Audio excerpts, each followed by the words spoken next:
Hello, Ray Phoenix here. Welcome to Let's Play Ratchet Deadlocked Part 4. We're going on every one of these Spyro the Dragon, like going for the ring challenges on the hover bike, we're supposed to dodge all these obstacles, and I do a quote-unquote challenge, because this level isn't really a challenge at all. It's almost like this level is designed for monkeys. Well, we're playing as a monkey, so maybe that's why it's giving us this level. Can any monkey get through this? I'm sure any of the monkeys from Ape Escape could clear this too, because those monkeys from Ape Escape are overly smart and cunning.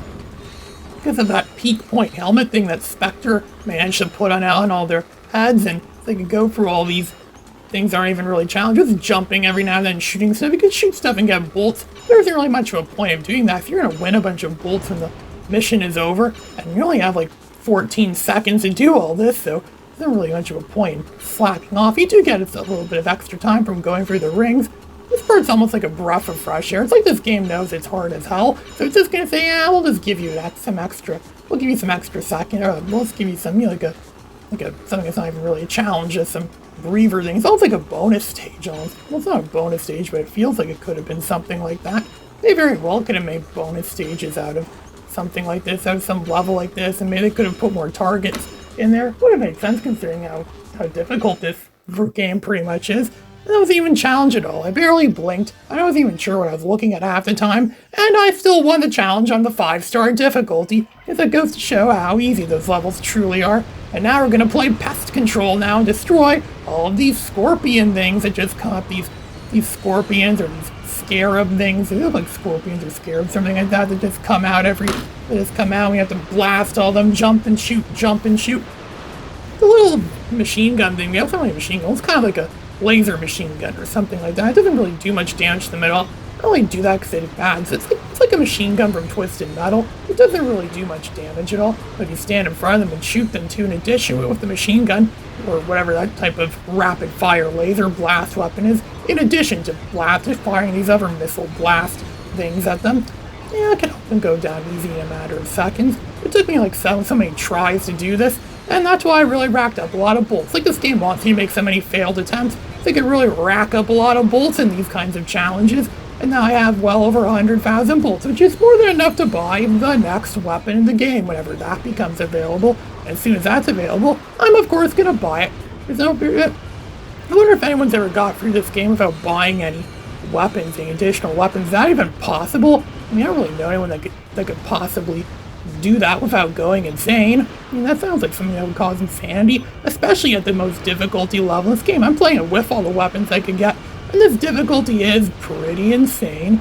The Landstalker doesn't seem to get killed as much in these kinds of challenges. I took several hits, and I'm only like, there's like only 20% of my health is missing. Just jumping around the map, targeting those red dots on the map, which are the enemies. Yeah, it's nice they actually, gave us a mapping system, which is something a lot of other games don't seem to like to do. A lot of games seem to have something against mapping systems. Or if they do put a mapping system in the game, it just doesn't really work very well. Like in that game I just bought the other day that was on sale for only like $2. Star Wars Jedi Knight Dark Forces 2.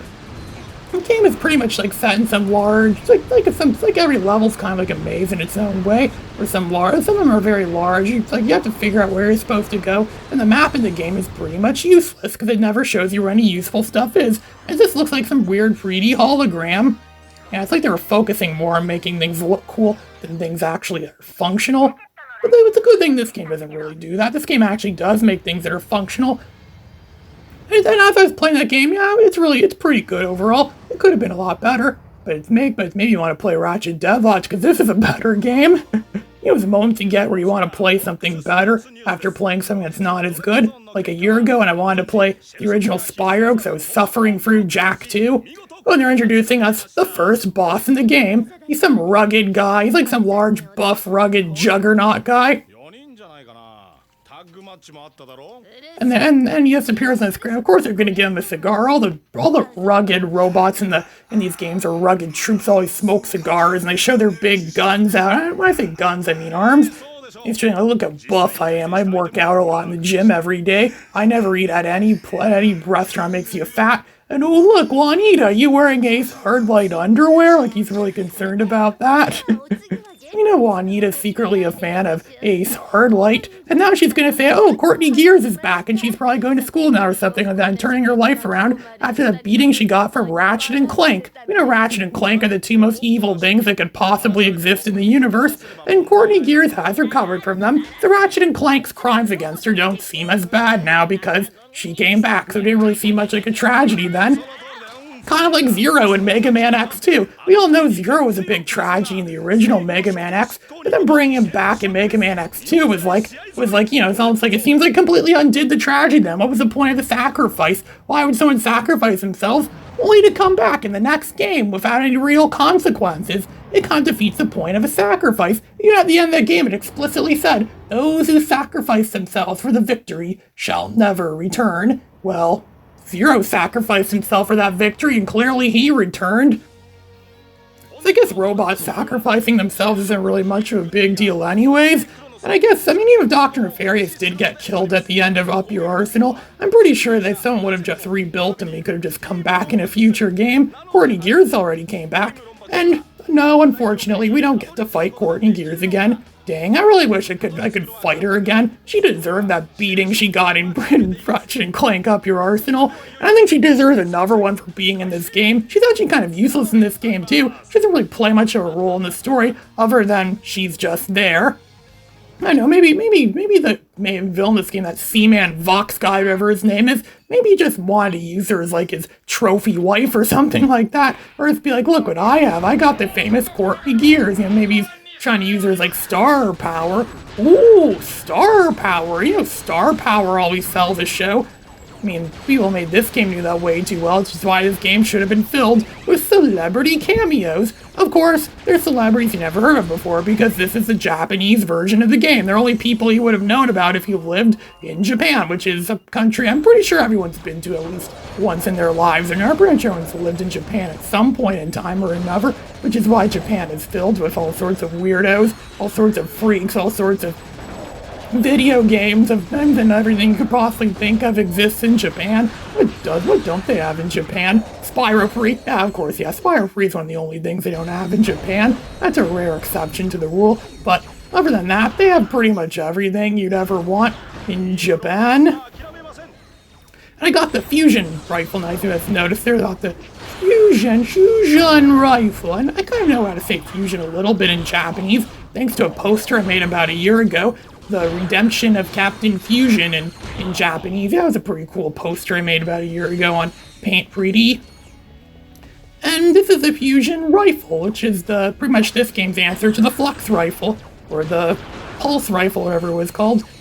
It's supposed to be a sniper rifle, only I very seldom use it for its intended purpose. But then again, since when was anything ever used for its intended purpose? I mean, laptops were never intended to replace desktop computers, but they have. Almost everyone these days uses a laptop computer. So much, in fact, I'm sure a lot of modern generations of kids don't even know what desktop computers are. I'm probably one of the only people around here that still uses a desktop computer. I'm using one right now to make these videos. I mean, desktop computers are still pretty awesome. I can see why laptops are beating them sometimes. They've been beating them since 2005, so I've read in one of my textbooks the same year this game happened to have been released. And now it's being brought into another stadium. We're gonna have to play third-person Smash TV, fight against more of these smaller-scale juggernauts. Well, I'm gonna be using up my weapons, trying to get them all upgraded, all beefed up and upgraded, so we have the power we need to destroy these things. Destroying these enemies, all these bad guys and all this stuff. So yeah, the fusion rifle is by far one of the best weapons in the game. Even if you're not using the sniper rifle, one shot, one kill. Even when it doesn't have any upgrades, it's mostly just one shot, one kill. It's already a V3 and I just killed a few enemies with it. It upgrades very quickly, and it becomes very deadly too once it's really overpowered. Since it's fully powerful, so that it's fully upgrades like they knew was the best weapon in the game, so we'll have to give it to us. Right now, after we suffered for like 3 videos already, and 10 hours of this insane carnage. this insanity, this whole, like, we're going for this war zone, this deadly war zone filled with these deadly robots, or you hear more gunshots in this 1 minute in this war zone than you otherwise would in your entire lifetime. I wonder what Ratchet and Clank game was the record for having the most gunshots fired to complete the game. It'd probably be this one, because all you're doing in this game is just combat. It's a mindless combat game. You haven't figured it out by now. It's all combat. I also remember this game was mentioned on the back of a disc that came with my first PS2 back in 2007. Yeah, I didn't have a PS2 until 2007, and when I got one, it was one of those crappy slim models that broke down a lot and would play my favorite games like Ratchet and Clank Going Commando. Yeah, that's still inexcusable. I bet this new PC I have plays Ratchet and Clank Going Commando way better than that slim PS2 of mine from 2007 did.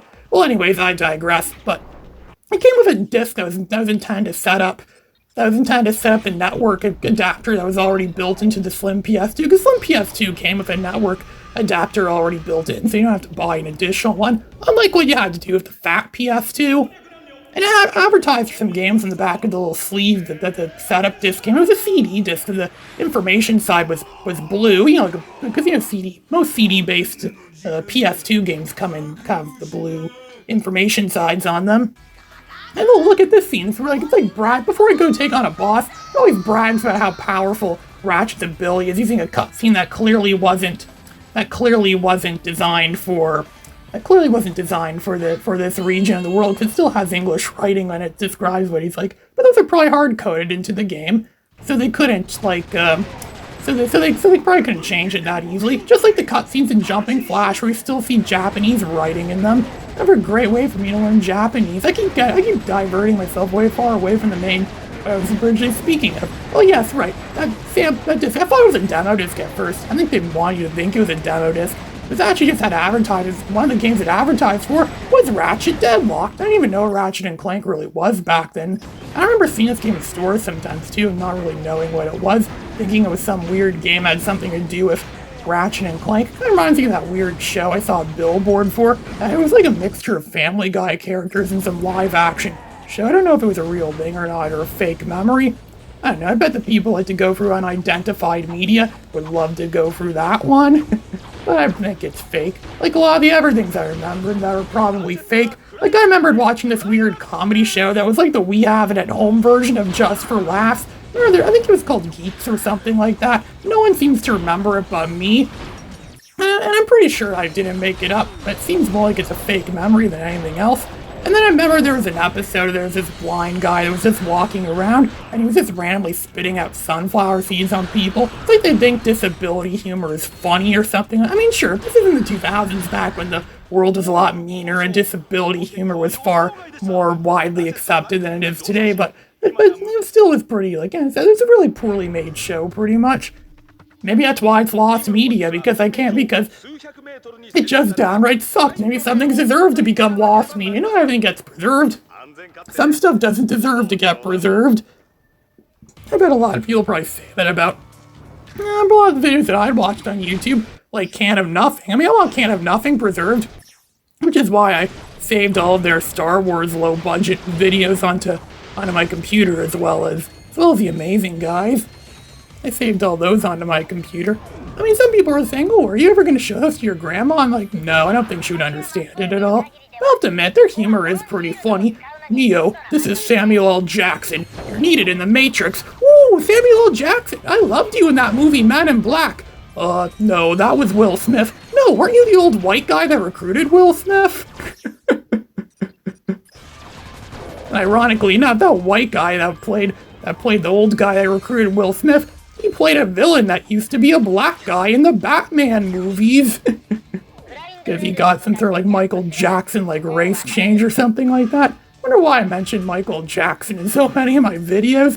Yeah, sure, I like his music. I play a lot of his songs a lot, but I mean, at least I used to play him quite a bit now. But I think he's like one of the most mentioned musicians in my songs. And it's usually used in a context of the only thing that scares kids are snakes, spiders, and Michael Jackson. Oh look, go check under your bed tonight. You might see Michael Jackson under there. Yeah, I remember a kid in elementary school used to joke about that a lot. My father made me promise and swear that I would never make fun of Michael Jackson. Well, I guess I just violated that rule right now because I seem to be joking about him too much in my videos.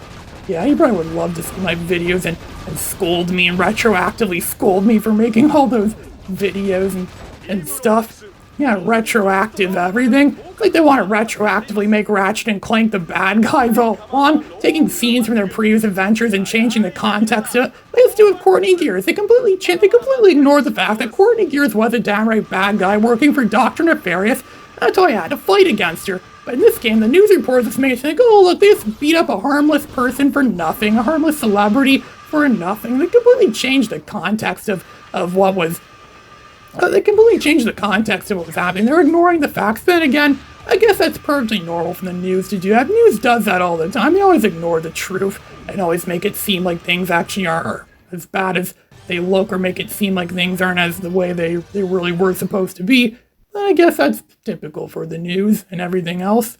Ray Phoenix, signing out.